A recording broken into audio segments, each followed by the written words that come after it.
Welcome to the Wrestling Forum.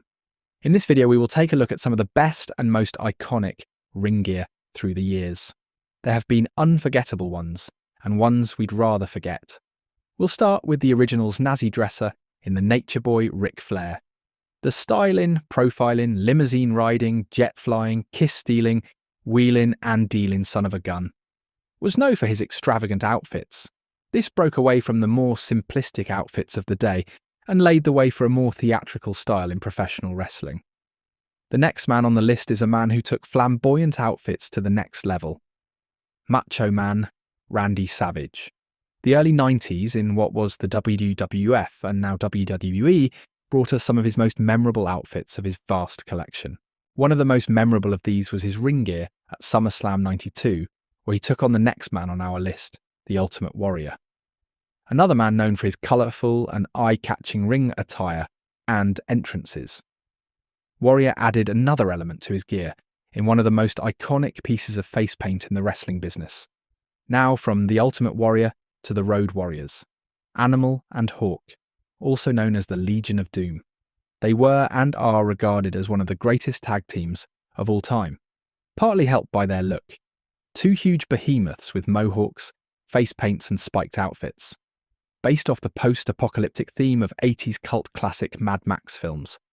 These two men terrorised the opposing tag teams of the 80s and 90s. Now onto the man, some would say, is the greatest masked wrestler of all time. The high-flying legend, Rey Mysterio.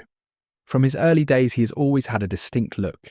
None of it more recognisable as his iconic lucha mask. Through the years, Rey has taken cosplaying as film and comic characters.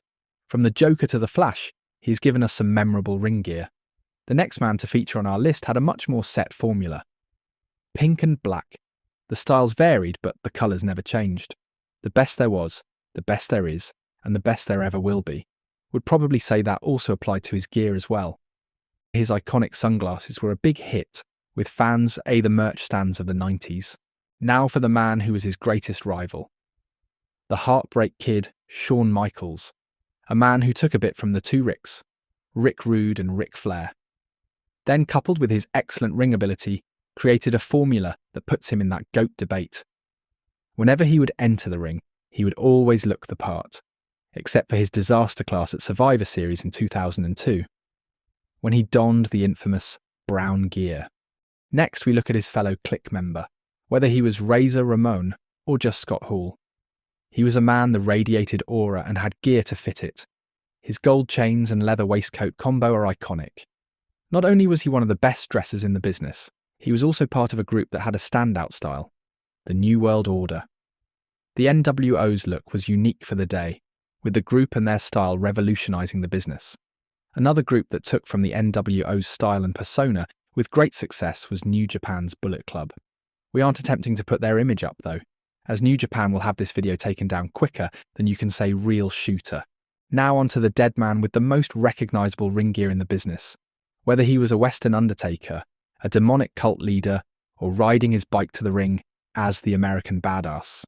Big Evil had a look that stood out from the rest and helped to complete one of the greatest characters of all time. One man who always had eye-catching gear was the whole damn show, Rob Van Dam.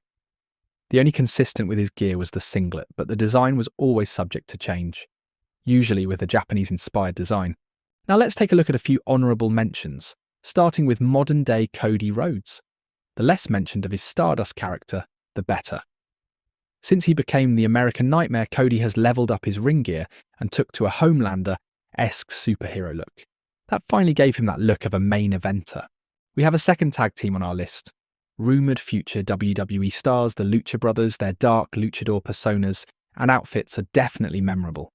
This next one is a unique one, as it's based solely on his WrestleMania entrances, which have had some brilliant theatre and costumes. That is the Game, Triple H. Finally, we have Seth freaking Rollins. This one will probably divide opinion, as his outfits are definitely an acquired taste, but memorable nonetheless. If you like this video, please leave a like. And if you want more wrestling content, please subscribe to our channel. Let us know in the comments if we left anybody off the list.